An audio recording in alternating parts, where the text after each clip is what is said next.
Ammamma's 7th anniversary Dhamaka offers. Shop 599, win 777 exclusive prizes. WhatsApp lo order cheyandi, gift pattandi.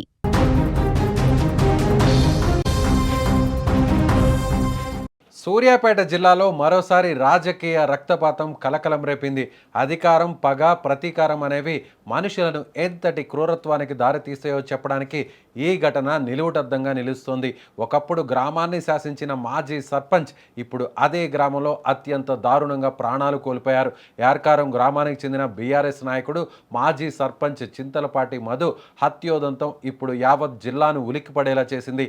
Madhu మృతి వెనుక ఉన్న రాజకీయ కోణాలు, హంతకులు వ్యవహరించిన తీరు చూస్తుంటే ఇది కేవలం హత్య మాత్రమే కాదు, ఒక ప్రణాళికాబద్ధమైన కక్ష సాధింపు అని స్పష్టమవుతోంది. స్థానిక వర్గాల సమాచారం ప్రకారం చింతలపాటి మధును అత్యంత కిరాతకంగా అంతమొందించిన హంతకులు ఆ తర్వాత చేసిన పని చూసి స్థానికులు భయాందోళనకు గురయ్యారు. మధును హత్య చేశాక మృతదేహాన్ని 3 ముక్కలుగా నరికి వాటిని వేరువేరు గోను సంచుల్లో మూటగట్టారు. అనంతరం గ్రామ సమీపంలోనే ఎస్ఆర్ఎస్పీ కాలువలో వాటిని పడేసి పరారయ్యారు. మృతదేహం కాలువలో ఉండటాన్ని గమనించిన స్థానికులు వెంటనే పోలీసులకు సమాచారం అందించారు. రంగంలోకి దిగిన పోలీసులు మృతదేహాన్ని వెలికితీసి పోస్ట్ మార్టం కోసం సూర్యాపేట జిల్లా జనరల్ హాస్పిటల్కు తరలించారు. ఈ ఘటనతో యార్కారం గ్రామం ఒక్కసారిగా నిశ్శబ్దమైపోయింది. గ్రామస్తుల కళ్లల్లో భయం, ఆందోళన స్పష్టంగా కనిపిస్తున్నాయి. పోలీసుల ప్రాథమిక విచారణలో ఈ హత్యకు పాత రాజకీయ వైషమ్యాలే ప్రధాన కారణమని తేలుతోంది. మధు గతంలో కూడా ఒక సంచలన కేసులో నిందితుడిగా ఉన్నారు. కొన్నేళ్ల క్రితం జరిగిన అప్పటి సర్పంచ్ మిద్దె రవీందర్ హత్య కేసులో మధు ప్రధాన నిందితుడిగా ఉండడమే ఇప్పుడు ఆయన ప్రాణాల మీదకు తెచ్చిందని పోలీసులు అనుమానిస్తున్నారు. అప్పటి పగ, ప్రతీకారాలే ఇప్పుడు రివర్స్ అయ్యి మధును బలి తీసుకున్నాయని గ్రామస్తులు గుసగుసలాడుకుంటున్నారు. అయితే పోలీసులు మాత్రం అన్ని కోణాల్లో దర్యాప్తు చేస్తున్నారు. పాత కేసులతో పాటు ఇటీవల జరిగిన రాజకీయ పరిణామాలపై కూడా దృష్టి సారించారు. ఏ చిన్న పొరపాటు జరిగినా మళ్ళీ గ్రామంలో గొడవలు చెలరేగే అవకాశం ఉందని భావించిన అధికారులు యార్కారంలో భారీగా పోలీసు బలగాలను మోహరించారు. గ్రామంలో ప్రస్తుతం ప్రశాంతత నెలకొన్నట్లు కనిపిస్తున్నా లోపల మాత్రం ఉద్రిక్త వాతావరణం నెలకొంది. డీఎస్పీ నేతృత్వంలో ప్రత్యేక బృందాలు రంగంలోకి దిగాయి. హంతకులను గుర్తించి వారిని పట్టుకునేందుకు చుట్టుపక్కల ప్రాంతాల్లో గాలింపు ముమ్మరం చేశారు. మధును అంతమొందించిన ఆ దుండగులు ఎవరు? ఈ హత్య వెనక ఇంకా ఎవరి హస్తం ఉంది అనేది తేలాల్సి ఉంది.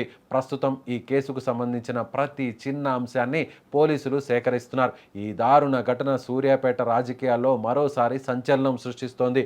ఒకప్పుడు సర్పంచ్గా సేవలందించిన వ్యక్తి చివరకు ఇలా శవమై దొరకడం గ్రామంలో చర్చనీయాంశంగా మారింది. చట్టం తన పని తాను చేసుకుపోతుందని, నిందితులు ఎవరైనా సరే వదిలే ప్రసక్తే లేదని జిల్లా పోలీసు ఉన్నతాధికారులు స్పష్టం చేస్తున్నారు. సూర్యాపేట రూరల్ పోలీస్ స్టేషన్ పరిధిలో నివాసం ఉంటున్నటువంటి ఎల్కారం విలేజ్లో నివాసం ఉండేటువంటి చింతలపాటి మధు, వీళ్ళ వైఫ్ ప్రీవియస్లీ గ్రామ సర్పంచ్గా పనిచేసినారు. వారు నిన్న ఈవినింగ్ నుంచి మిస్ అయినట్టు మనకు లేట్ 2 o'clockకి టౌన్ పోలీస్ స్టేషన్కి కంప్లైంట్ రావడం జరిగింది. ఇమ్మీడియట్లీ మనం కేసు బుక్ చేసినాం. డిఎస్పీ గారు, 3 సిఐలు, దాదాపుగా ఒక 4-5 ఎస్ఐలు, దాదాపు ఒక 20 మంది పోలీసులు, గ్రామస్తుల సహకారంతో మనం ఆయన లాస్ట్ తిరిగినటువంటి ఏరియా, ఆయన వచ్చే టవర్ ఏరియాని మనం సెర్చ్ చేయడం జరిగింది. మనకు 3:30 ప్రాంతంలో మనకు సూర్యాపేట నుంచి జనగాం వెళ్ళే హైవేకి, అంటే ఎల్కారం స్టేజ్ దాటిన తర్వాత లెఫ్ట్ సైడ్లో మనకు కల్వర్ట్ కింద ఒక గోనె సంచిలో అనుమానాస్పదంగా ఒక మృతదేహం ఉన్నట్టు రావడం, దాన్ని మనం అనుమానించి సో వాళ్ళ బంధువులకి ఇమ్మీడియట్లీ నైటే మనం తెలియజేయడం, వాళ్ళు చూసి గుర్తుపట్టడం. సో దాని మీద ఇమ్మీడియట్లీ మనం కేసుని మర్డర్ కేసుకి ఆల్టర్ చేయడం జరిగింది. ఖచ్చితంగా చింతలపాటి మధు చనిపోవడం అనేది మాకు కూడా బాధాకరం.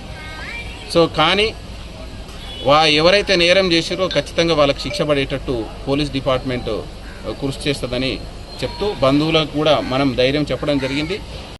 ఏడున్నావు మధు అంటే, బావా నేను క్యాంప్ ఆఫీసులు ఉన్న బావా అని చెప్పిండంట. రామధు అని అంటే వస్తున్న బావా అని అన్నాడంట. మళ్ళా ఫోన్ చేస్తే ఇక ఎత్తట్లేడు.